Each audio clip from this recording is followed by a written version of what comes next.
स्वागत है दोस्तों स्टडी फॉर यूपीएससी में। हम लोग पृथ्वी की आंतरिक संरचना पढ़ रहे थे और बहुत ही डिटेल अध्ययन कर रहे हैं, ठीक है। इसलिए पृथ्वी की आंतरिक संरचना का भी हम लोग अप्रत्यक्ष स्रोत पर ही हैं, जानकारी के स्रोत में। तो अप्रत्यक्ष स्रोत में आज हम तीसरा नंबर देखेंगे, घनत्व संबंधी साक्ष्य कि घनत्व से हमको क्या क्या पता चलता है उसके आंतरिक संरचना के बारे में। तो देखिए, चूँकि हम लोग जानते ही हैं कि जैसे जैसे आप पृथ्वी के केंद्र की तरफ जाइएगा तो दाब और ताप में वृद्धि होगी, और दाब और ताप में वृद्धि होती है तो पदार्थ जो है वो संकुचित होता है, और संकुचित होने से क्या होगा कि घनत्व जो होता है वो क्रमशः बढ़ता रहता है। तो देखिए, अगर हम बात करें पृथ्वी के औसत घनत्व का तो कितना है, 5.5 ग्राम पर सेंटीमीटर क्यूब है। किंतु अगर हम भूप्रपटी के औसत घनत्व की बात करें तो लगभग इतना ही है, 2.7 से 30, यानी कि 3.0 ग्राम सेंटीमीटर क्यूब। अब देखिए, ये औसत घनत्व इसका पृथ्वी का और टोटल इतना है, और इसका भूप्रपटी का मात्र इतना है। इससे ये पता चलता है कि इतना ज़्यादा औसत घनत्व पृथ्वी का टोटल तभी हो सकता है जब पृथ्वी के कोर में बहुत ज़्यादा यानी कि ज़्यादा घनत्व वाली चट्टानें मौजूद होगा, ठीक है। तो इस बात को ध्यान रखिएगा। इसके अलावा देखिए, अगर ये सब तो है, इसके अलावा गहराई में वृद्धि के साथ साथ घनत्व में भी वृद्धि होती है। इसके पीछे और भी बहुत सारा कारण है। इसमें एक तो हम आपको दाब के बारे में बता ही दिए कि जैसे जैसे हम पृथ्वी के भीतर जाते हैं ऊपर के परतों का नीचे के परतों पर दबाव पड़ता है, और दबाव पड़ने से क्या होता है, अंदर की चट्टानें या धातुएं बहुत ज़्यादा संकुचित हो जाती है। तो संकुचन होने से क्या होता है कि द्रव्यमान क्या बदलेगा, क्या नहीं, वही रहता है, किंतु आयतन के घटने से ना उसका घनत्व बढ़ जाता है। तो घनत्व बढ़ने का पहला कारण आपको हो गया दबाव। इसके अलावा आप तापमान भी बोल सकते हैं। लेकिन एक बात ध्यान दीजिए कि किसी भी चट्टान को दाब सहने की उसकी एक सीमा होगी, है ना। आप किसी चीज़ को कितना दबा सकते हैं, अगर उसको अधिक दबाइएगा तो वो एक सीमा तक तो दाब सहेगी, लेकिन उसके बाद वो टूट जाएगा। तो इसका मतलब जरूर है कि घनत्व में वृद्धि केवल दाब का कारण नहीं बन सकता है। तो एक कारण ये है भारी तत्वों की अधिकता, जो अभी हम लोग देखे ही हैं कि हुआ क्या कि पृथ्वी जब प्रारंभिक तौर पर बना था तो ये पिघला हुआ फॉर्म में था। तो हुआ ये कि गुरुत्व विभेदन के कारण, जो विसंगति के कारण या विभेदन के कारण जो भारी तत्व थे वो पृथ्वी के केंद्र में गए, ठीक है, और जो हल्का तत्व थे वो आपको पृथ्वी के ऊपर में रह गए, ठीक है ना। तो यही है। तो नीचे में आपको केंद्र की तरफ भारी तत्वों की अधिकता है, ये भी आपको मतलब कि घनत्व में वृद्धि का एक कारण है। देखिए, गुरुत्व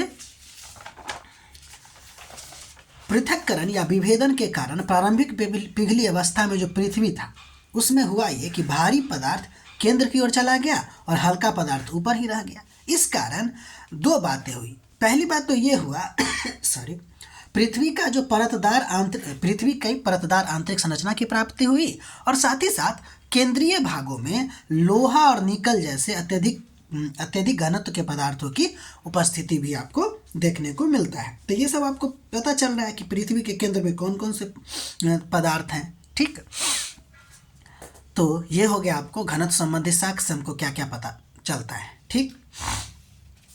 अब हम लोग उल्का पिंड संबंधी साक्ष्य देखते हैं। देखिए, तो उल्का पिंड क्या होता है पहले ये देख लेते। ये एक ऐसा पदार्थ होता है या ऐसा पिंड होता है जो अंतरिक्ष से पृथ्वी पर गिरता है, और माना जाता है कि ये ना उसी पुराना पदार्थ से बना है जिससे कि हमारी पृथ्वी बनी है, ठीक।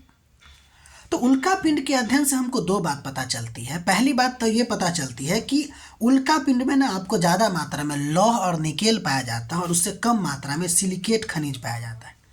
तो अगर लौह और निकल की बात करें तो इससे ये पता चलता है कि उल्का पिंड में पृथ्वी के कोर में निकेल और आयरन है।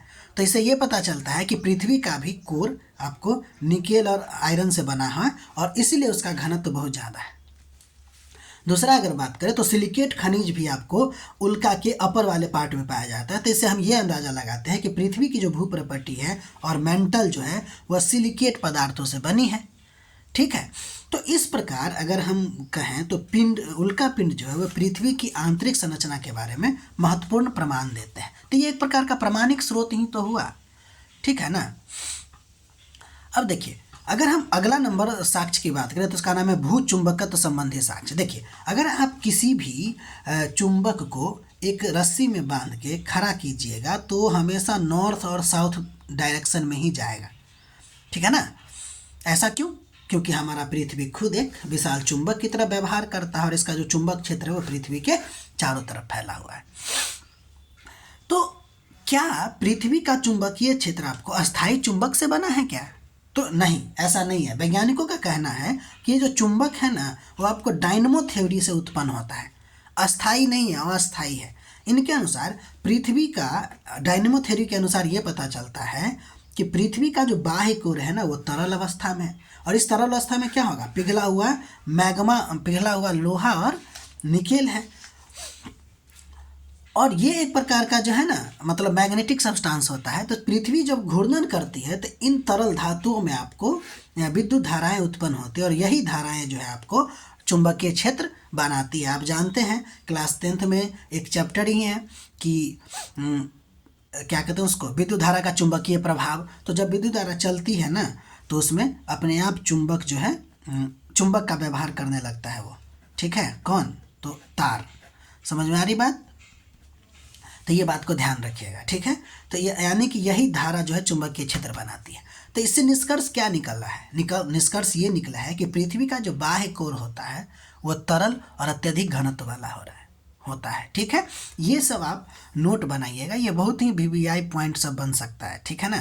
और हम लोग पहले ना ज़्यादा समझने वाली बात या फिर क्या कहते हैं लोगों को समझ में नहीं आएगा ये सब चीज़ें कि क्या हम लोग पढ़ रहे हैं। एक्चुअली में होता क्या है कि यूट्यूब वीडियो में कि लोग ना पहले ऐसे ऐसे चीज़ देते हैं जो लोगों को ज़्यादा समझ में आ जाए और वो ज़्यादा उस पर भिड़ जाते हैं। लेकिन बात यह है पढ़ना ये भी सब है, ठीक है। और इससे अच्छा है ना कि हम लोग पहले मीठा खाए उससे पहले करेला का स्वाद ले लें, ठीक है ना। तो ये बात ध्यान रखिएगा। इसलिए हम लोग थोड़ा सा ना टफ चीज़ पढ़ रहे हैं, फिर हम धीरे धीरे सब चीज़ पढ़ेंगे। तो आगे बढ़ते हैं, अगला नंबर देखते हैं गुरुत्व संबंधी साक्ष्य। पृथ्वी की आंतरिक संरचना में आपको गुरुत्व संबंधी साक्ष्य भी देखने को मिलता है। आप जानते हैं कि पृथ्वी के विभिन्न भागों पर गुरुत्वाकर्षण बल समान नहीं है ना। इस असमानता, ये जो समानता नहीं है यानी कि असमानता है, उसके पीछे का कारण है कि पृथ्वी की अंदरूनी द्रव्यमान का वितरण जो है ना वो अलग अलग है। यानी कि अगर गुरुत्वीय बल में समानता नहीं है इसका मतलब है कि हमको ये अंदाज़ा लगाना चाहिए कि पृथ्वी का जो अंदरूनी द्रव्यमान है यानी कि आंतरिक द्रव्यमान है वो अलग अलग है, ठीक है। अगर पृथ्वी समरूप होती, ठीक है ना, अगर पृथ्वी समरूप होती, एक जैसा होता तो हर जगह गुरुत्व बल जो होता, गुरुत्वाकर्षण बल जो होता वह समान है। लेकिन आप जानते हैं कि पृथ्वी पर समुद्र है, पर्वत है, पठार है और उस सब का गुरुत्वमान अलग अलग होता है। और अगर ये गुरुत्वमान अलग अलग है इसका मतलब है कि पृथ्वी के हर जगह पे अलग अलग द्रव्यमान का वितरण है। तो अगर गुरुत्व बल अलग अलग है, अलग अलग मान का है, तो इसका मतलब है कि पृथ्वी का द्रव्यमान भी हर जगह एक समान नहीं है, ये अंदाज़ा निकलता है। कई क्षेत्रों में अगर देखिए तो कहीं पर गुरुत्व बल ज़्यादा मिलेगा या कहीं कम मिलेगा। तो गुरुत्व बल का कम या ज़्यादा मिलना जो है वह गुरुत्वीय विसंगति कहलाता है। जैसे देखिए विषुवतीय क्षेत्र पे सबसे कम और ध्रुवों पर सबसे अधिक गुरुत्व बल पाया जाता है। और ये विसंगति क्या बताता है कि आपको पृथ्वी के नीचे जो घनत्व है उसमें भिन्नता पाई जाती है।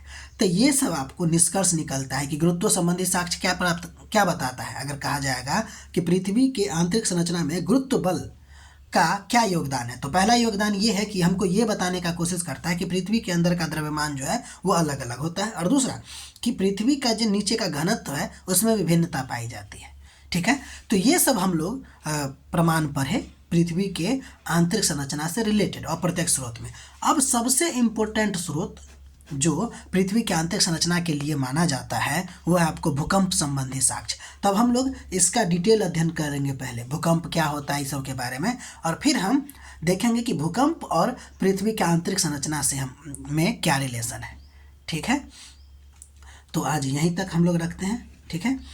मिलते हैं फिर हम लोग अगले वीडियो में। तब तक आप लोग इसका नोट बनाइए, अपना पढ़ाई कंटिन्यू करते रहिए और लाइक और शेयर सब्सक्राइब कर सकते हैं, ठीक है। मिलते हैं अगले वीडियो में।